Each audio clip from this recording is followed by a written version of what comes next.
I'll never forget that moment, sitting in my favorite armchair, the one Tom bought me for my 60th birthday, when my phone dinged with a new message. At 65, I've learned to embrace technology. My grandchildren tease me about it, but I've always believed in keeping up with the times. Grandma Eleanor is cooler than our friends' moms, my granddaughter Lily often jokes. If only they knew how that simple notification would unravel the carefully woven fabric of our family. The late afternoon sun was streaming through the living room windows of my modest 2-bedroom home in Springfield, Massachusetts. I'd just finished watering my prized orchids, a hobby I'd taken up after retiring from 35 years of teaching at Springfield Elementary. The house was quiet, save for the gentle ticking of the grandfather clock that had belonged to my late husband, Robert. He'd been gone 7 years now, but sometimes I could still hear his hearty laugh echoing through these walls. I picked up my phone, expecting a message from my friend Martha about our weekly book club. Instead, I saw my son's name, Thomas. My heart did that little jump it always does when I see his name pop up on my screen. Despite being a grown man of 40 with a successful career as an architect, a beautiful wife, and 2 children, he'll always be my little boy. Must have sent this by accident, I thought, as I tapped the play button on the voice message. Tom rarely sent voice messages. He preferred texts or calls, or his voice came through clearly, but he wasn't speaking to me. "Sarah, I need you to make sure your mother doesn't invite my mom on the trip. I can't deal with her constant questions and commentary for 10 days. Tell her the resort is at capacity or something." My finger hovered over the screen. "Frozen." The message continued. "Mom's been calling every day about this family vacation. It's exhausting. She doesn't get that we need space. Your mom understands boundaries, at least." A woman's voice, Sarah, my daughter-in-law, responded in the background. "That seems harsh, Tom. Your mom would be heartbroken if she found out." "She won't find out," Tom replied with a dismissive laugh. "Just make something up. You're good at that." The message ended, leaving me in stunned silence. My hands trembled as I set the phone down on the side table. The orchid I'd been so carefully tending to now seemed to droop before my eyes, as if it too felt the sting of rejection. I've always prided myself on not being that kind of mother-in-law. When Tom married Sarah 12 years ago, I promised myself I would respect their space, offer help only when asked, and love their children without overstepping. I thought I'd succeeded. Sarah and I had what I considered a warm relationship. Not best friends, certainly, but cordial, respectful. We exchanged birthday gifts, shared recipes, and I babysit for Lily and her younger brother Jake whenever they needed me. And Tom, my only child, my pride and joy. After Robert died of a sudden heart attack, Tom had been my rock, or so I thought. Had I been deluding myself all these years? The family vacation they were discussing had been mentioned in passing a few weeks ago. Sarah's parents had a timeshare at a resort in Florida, and they were planning a trip in August. I hadn't explicitly been invited, but when Tom mentioned it during our Sunday dinner, I'd expressed interest. "That sounds wonderful. I haven't been to Florida since your father and I went for our 25th anniversary." Tom had nodded vaguely, saying, "Yeah, it should be good. The kids are excited about Disney."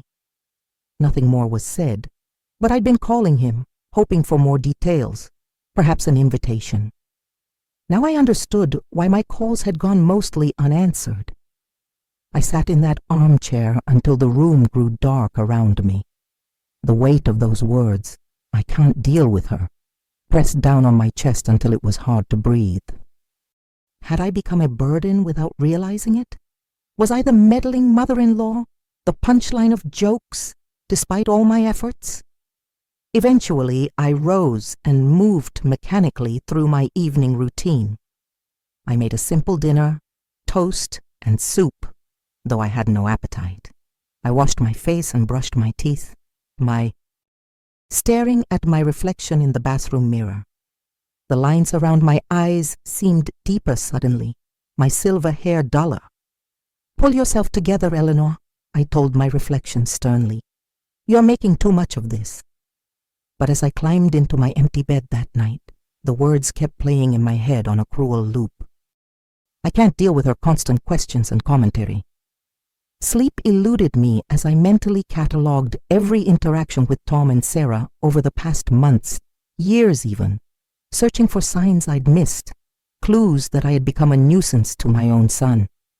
By morning, grief had crystallized into something harder. Something with edges. I'm not a confrontational person by nature. I spent decades mediating playground disputes between 8-year-olds with fairness and tact. But I knew I couldn't let this lie.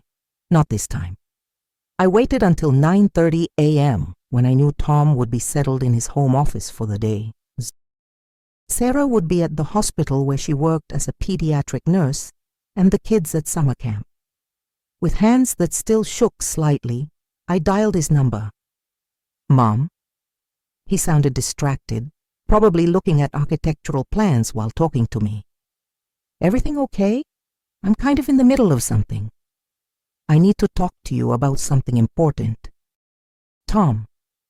I kept my voice steady. Teacher voice. We called it when he was young. "I received a voice message from you yesterday that I don't think was meant for me." The silence on the other end lasted several beats too long. "What message?" His voice had changed, cautious now.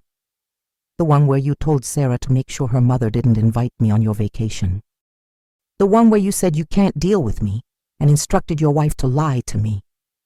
Another long silence. I could almost see him running his hand through his dark hair, Robert's hair, the way he did when stressed.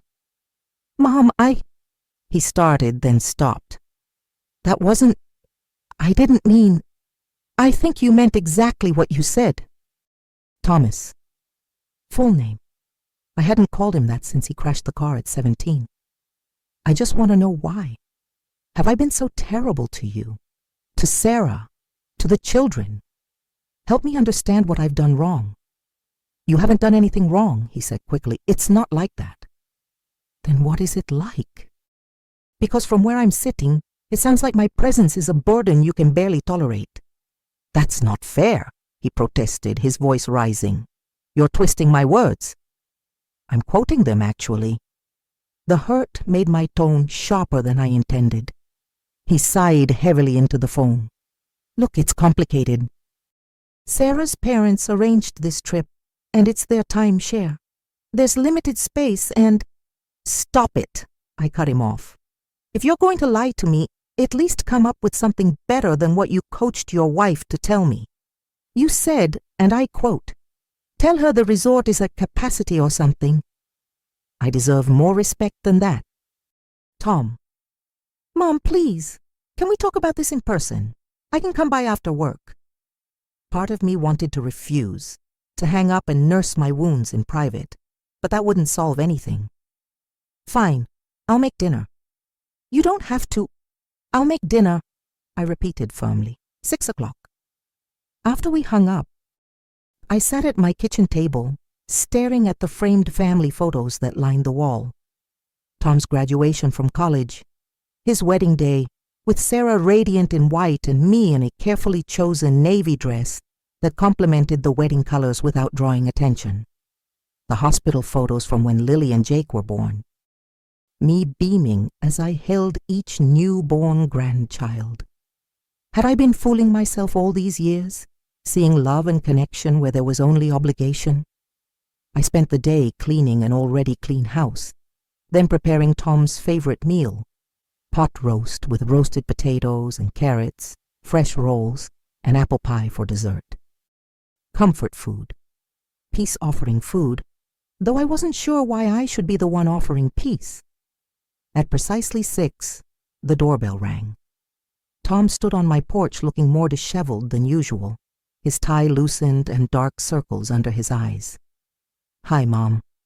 He leaned in to kiss my cheek, and I let him, though I remained stiff. "Come in, dinner's ready." We moved awkwardly to the dining room where I'd set the table with my good dishes. the ones from my wedding that I only used for special occasions now. "This is too much, Mom.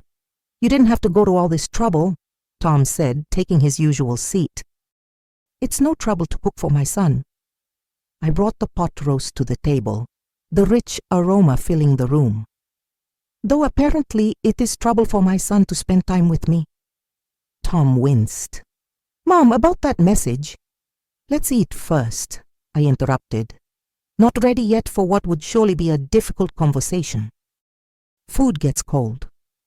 We ate in uncomfortable silence, broken only by the scrape of utensils against plates and the ticking of the grandfather clock. Tom complimented the food, and I nodded acknowledgement. It was the most strained meal we'd ever shared in this house, including the dinner after Robert's funeral when grief had rendered us both nearly mute. Finally, when we'd both pushed our half-eaten pie around our plates long enough, I set down my fork. "Why, Tom?" I asked simply. He sighed deeply, pushing his plate away. "It's not what you think." "Then tell me what it is, because what I heard was my son saying he can't stand to be around me for 10 days. My son instructing his wife to lie to me. Do you know how much that hurt?" "I know, and I'm sorry you heard that. It was thoughtless and cruel, and I apologize." He looked genuinely contrite, but it wasn't enough. "An apology doesn't explain anything. I want to understand what's happened. When did I become someone you avoid? Someone you talk about like that?" Tom stared down at the table for a long moment, then met my eyes. "It's not about you specifically, Mom. It's about space, independence." "I've given you plenty of space," I protested. "I don't drop by uninvited. I don't demand your time. I babysit when asked." "Not because I'm prying." I know. He rubbed his temples. "But lately it feels like you're always there somehow. Calling every day, asking about our plans, offering advice I didn't ask for." "I call because I care about you and your family," I said, hurt creeping into my voice, despite my efforts to remain calm. "That's what families do." "But it's constant, Mom. And it's not just calls. It's comments about how we're raising the kids, suggestions about Sarah's job, opinions on my projects. I'm just trying to help." "But we don't always need help," Tom said, frustration evident. "Sometimes we just need to make our own decisions, our own mistakes even, without feeling like we're being monitored." The word hung in the air between us, sharp and accusatory. "Monitored," I repeated flatly. "Is that how you see my interest in your life? As surveillance?" Tom ran his hand through his hair, just as I'd imagined earlier. "Sometimes, yes. And it's exhausting to always manage your feelings, to make sure you're included and informed and not hurt by some perceived slight." "Perceived slight?" My voice rose. "You literally instructed your wife to lie to exclude me from a family event." "That was wrong," he admitted. "I shouldn't have said that. But it came from months of feeling suffocated. Ever since Dad died." "Don't you dare blame this on your father's death," I cut in, anger flashing. "Robert has been gone 7 years. I've built a life without him. I have friends, hobbies, my own interests. I'm not some clingy widow desperately hanging on to her son as a substitute." "I didn't say that." Tom's face flushed with anger now, too. "But things changed after Dad died. You became more involved in our lives, more present. And sometimes it's just too much, Mom. Sarah feels it too. She feels judged by you, like nothing she does as a mother or wife is quite good enough." That stopped me cold. "Sarah feels judged by me?" Tom nodded. "The way you rearrange things in our kitchen when you visit. The comments about Lily's hair needing a trim or Jake needing more outdoor time. The surprise visits with homemade food, because you know how busy Sarah is." He used air quotes around the last part. I sat back in my chair, genuinely shocked. "I do those things to be helpful, to show I care." "I know that's your intention," Tom said, his voice gentler now. but the impact is different. It makes Sarah feel like you don't trust her to manage our home or care for our kids properly. That's ridiculous, I protested. Sarah is a wonderful mother.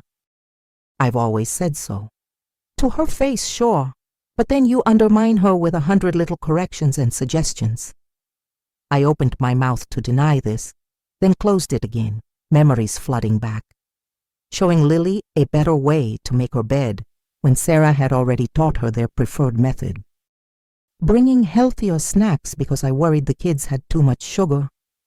Commenting that Jake's room could use a grandma's touch to get it properly organized. Had I really been so insensitive? So interfering? I never meant to undermine anyone, I said finally, my voice small. I just wanted to be useful, needed. Tom's expression softened. I know, Mom. And we do need you, just not in the ways you've been trying to insert yourself. We need you as Grandma Eleanor, who takes the kids for special days out, not as a second mother to them or a supervisor to Sarah and me. So I'm supposed to be what? Some kind of occasional entertainment for the children? Available when convenient, invisible when not. The hurt was back, sharper now. That's not what I said. Tom's frustration returned. This is exactly the problem. You take everything so personally, turn every boundary into a rejection. It makes it impossible to have an honest conversation with you without spending hours managing your feelings afterward. His words hit me like a physical blow. Is that how my son saw me? As a fragile, needy burden whose emotions had to be managed? I think you should go, I said quietly, standing up from the table. I've heard enough for one night. Mom, please. Tom stood too. I came here to have an honest conversation, to try to fix things. By telling me I'm suffocating you? That your wife feels judged by me? That I'm too emotional to handle the truth? I began clearing the table with sharp, angry movements. Message received, loud and clear. Don't worry about the Florida trip. I won't embarrass you by asking about it again. This is exactly what I'm talking about, Tom said, throwing up his hands. You're not listening to what I'm actually saying. You're just reacting to feeling hurt. What do you expect me to feel? I turned to him, a stack of plates in my hands. Joy that my only child finds me insufferable? I never said, just go, Tom, please. For a moment he looked like he might argue further, but then his shoulders slumped in defeat. Fine, we'll talk when you're calmer. That patronizing statement nearly made me throw the plates, but I held myself in check until I heard the front door close behind him. Only then did I let the tears come, hot and fast, as I mechanically wrapped leftovers and loaded the dishwasher. Later, lying awake in bed, I replayed our conversation, hearing not just Tom's words but the frustration behind them. Had I really become the meddling mother-in-law I'd tried so hard not to be? The clingy mother? The emotional vampire? I thought of Sarah, tall, efficient Sarah with her hospital scrubs and quick smile, and tried to see our interactions through her eyes. Had my helpful suggestions felt like criticism? My unannounced visits like surveillance? And my precious grandchildren? Had I been trying to parent them instead of grandparent them? The distinction seemed important suddenly, though I wasn't entirely sure where the line was. By morning, exhaustion had given way to determination. If I had indeed become someone my family needed distance from, I needed to understand exactly how and why, and then I needed to decide what to do about it. My first call was to Martha, my closest friend since college days. If anyone would give me an honest assessment, it would be Martha. You want me to tell you if you're overbearing? Martha repeated incredulously after I'd explained the situation. Eleanor Sullivan, in 45 years of friendship, I've never known you to be anything but considerate to a fault. That doesn't answer my question, I pressed. Be honest with me, Martha. Do I overstep? Get too involved in other people's business? Take things too personally? Martha's pause told me more than her words would. You have always been intensely invested in the people you love, she said carefully. It's one of the things I admire most about you. But sometimes, yes, you can come on strong, especially since Robert died. Strong how? I needed specifics, not generalities. Remember when my daughter got divorced last year? Martha said. You were incredibly supportive, which I appreciated enormously.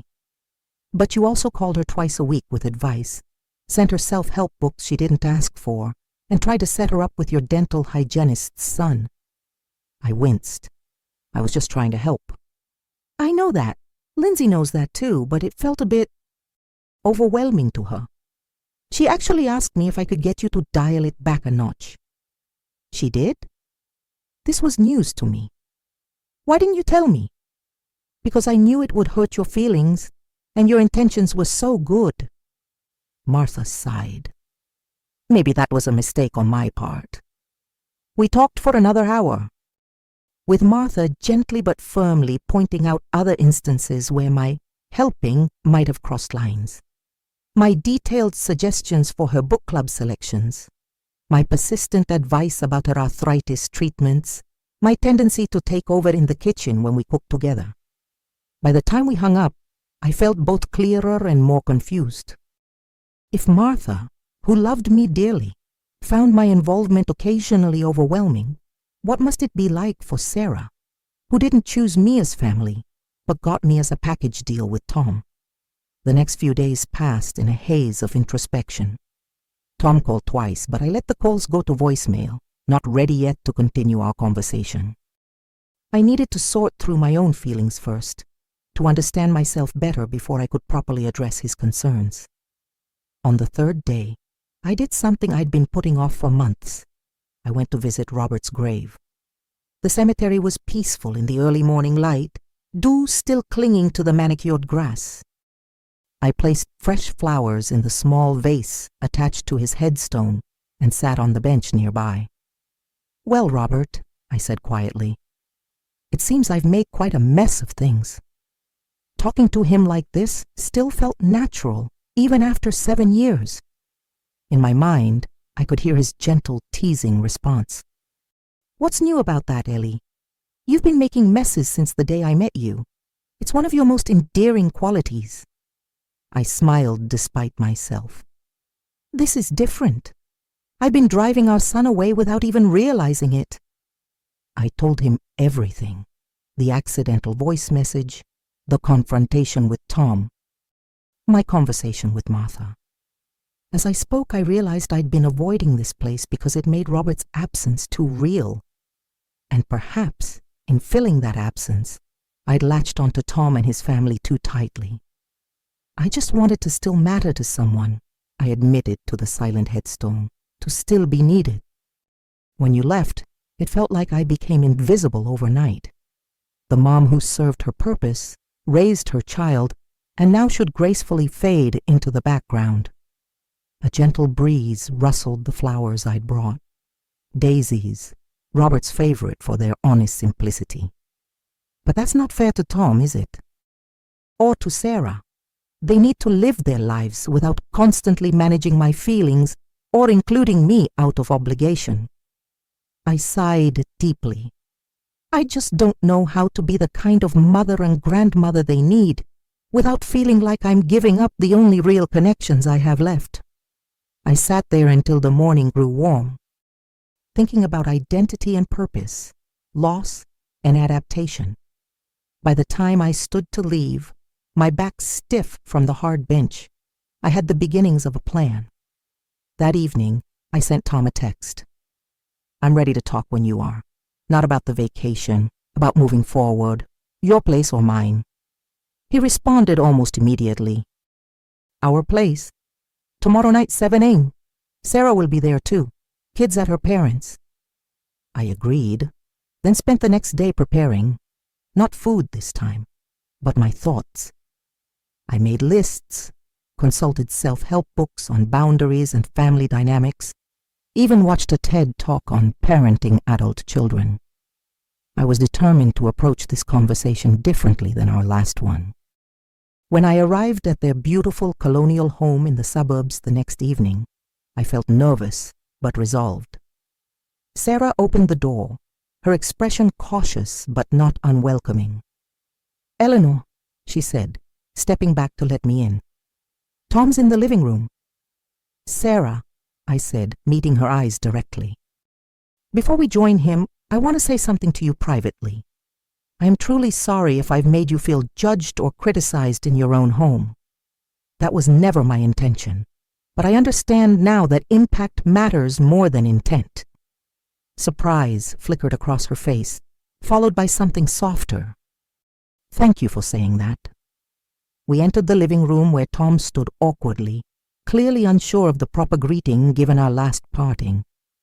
I solved the dilemma by stepping forward to hug him briefly. "Thank you both for agreeing to talk with me," I said, as we settled into our seats, Tom and Sarah on the sofa, me in an adjacent armchair. I've been doing a lot of thinking since our last conversation, and I realize there are things I need to change. "Mom," Tom began, but I held up a hand. "Please let me get this out first." I took a deep breath. After your father died, I struggled with who I was supposed to be now. For decades, I was Robert's wife and Tom's mother. Those were my primary identities. Then suddenly one was gone completely, and the other had fundamentally changed because you're an adult with your own family. Sarah nodded encouragingly, while Tom watched me with careful attention. I think I've been trying to hold on to my identity as mom too tightly, inserting myself where I wasn't needed or wanted because I was afraid of becoming irrelevant. And in doing so, I've become exactly the kind of interfering mother-in-law and grandmother I never wanted to be. "You're not irrelevant, Mom," Tom said quickly. "We still need you." "But not in the ways I've been trying to be needed," I acknowledged. "And that's what I need to accept and adapt to." I turned specifically to Sarah. "I owe you an apology, Sarah. Tom helped me see how my helpful suggestions and actions in your home have undermined you and made you feel judged. That was terribly wrong of me, and I'm truly sorry." Sarah's eyes widened slightly. Thank you, Eleanor. That means a lot to me. I want to do better," I continued. "I want to be the kind of mother and grandmother you all actually want in your lives, not someone you feel obligated to include, but secretly dread dealing with." "We don't dread," Tom started, but Sarah touched his arm lightly. "Let's be honest," she said quietly. "Sometimes it has been difficult." She looked at me directly. "I've always respected you, Eleanor. You raised an amazing son. You were a dedicated teacher. You're loving with my children. But yes, sometimes I felt like nothing I do quite meets your standards. How I keep the house, how I parent, even how I support Tom in his career." It hurt to hear, but I nodded for her to continue. "And the unannounced visits?" Sarah hesitated. "They make me feel like you don't trust me to manage my own household." "I understand," I said, though the words stuck in my throat a bit. "And I want to change that dynamic. I've been thinking about concrete steps I can take." I pulled out a small notebook where I jotted my thoughts. "First, I won't call every day anymore. Maybe we could have a regular weekly call instead. And I promise not to take it personally if you're busy and need to reschedule." Tom looked relieved. "A weekly call sounds perfect." "Second, no more unannounced visits. I'll always call or text first, and respect if it's not a good time." Sarah nodded appreciatively. "Third, I'll stop offering unsolicited advice about your home, your parenting, or your careers. If you want my input, you'll ask for it." "That might be a hard habit to break," Tom said with a small smile. "Probably," I agreed. "Feel free to gently remind me if I slip up." I continued through my list, promising to respect their parenting decisions even when they differed from what I would do, committing to finding more interests and activities of my own, suggesting clearer arrangements for when I would see the grandchildren that worked with everyone's schedule. When I finished, the atmosphere in the room felt lighter somehow. "This all sounds really thoughtful, Eleanor," Sarah said, and I appreciate how difficult this conversation must be for you." "It is," I admitted, "but necessary. I'd rather have honest discomfort now than lose my relationship with all of you through blindness to my own behavior." Tom reached over and took my hand. "We don't want to lose you either, Mom. We just need balance." "Balance," I repeated. "That's a good word for it." We talked for another hour, working through specifics, addressing particular pain points, and even laughing a bit as we recounted some of my more egregious boundary crossings. "Remember when you reorganized our entire pantry while we were at Jake's soccer game? In my defense, you couldn't find anything in that chaos." By the time we finished talking, it was nearly 10 p.m., much later than I usually stayed. As I gathered my purse and jacket, Sarah surprised me by giving me a warm hug. "Thank you," she whispered. "This means more than you know." "I should be thanking you," I replied, "for your patience all these years, and for giving me another chance to get it right." As Tom walked me to my car, he said, "About the Florida trip." "Don't worry about it," I said quickly. "I understand now why you might want that time just with Sarah's family." "Actually," Tom said, "we'd like you to come for part of it if you're willing. Not the whole 10 days. I think that would still be too much togetherness for everyone. But maybe join us for the last 4 days. The kids really want to show you Disney." I felt tears prick at my eyes, but blinked them back. "I'd like that very much. But only if you're sure, not out of guilt." "I'm sure," he said firmly. "And so is Sarah. We just needed to find the right balance, like we talked about." As I drove home that night, I felt lighter than I had in years. There was sadness there, too, a grief for the more central role I would no longer play in my son's life, but also hope for a healthier, more sustainable relationship built on mutual respect rather than obligation or guilt. The following weeks brought challenges as I worked to keep my promises. I caught myself reaching for the phone to call Tom at least 3 times a day at first, having to consciously remind myself of our new weekly call arrangement. I drove past their house one Saturday morning and had to fight the urge to just drop in with fresh-baked muffins. Old habits die hard, but gradually it got easier. I poured my excess energy into new pursuits, volunteering at the local literacy center, taking a watercolor class, even dating a little, though that's a story for another time. I found that when I did speak with Tom or see the grandchildren, our time together felt more precious, more focused. Sarah and I developed a new kind of relationship too. Without the undercurrent of criticism, real or perceived, flowing between us, we discovered shared interests, a love of mystery novels, a weakness for singing along to 80s power ballads that had been overshadowed by our grandmother-mother-in-law dynamic. The Florida trip came and went, with me joining them as planned for the final 4 days. It wasn't perfect. I still bit my tongue raw sometimes to avoid commenting on Sarah's sunscreen application technique or Tom's navigation skills, but it was good. Genuine. The children were delighted to show me all their discoveries, and I focused on being present with them rather than directing or correcting. 6 months have passed since that accidental voice message changed everything. This morning my phone dinged with a text from Tom. "Dinner at our place tonight. Sarah's trying a new recipe and wants your honest opinion." I smiled as I typed my response. "I'd love to. What time? And is there anything I can bring?" His answer came quickly. "7 hours, just yourself." "Oh, and Mom? Thanks for everything.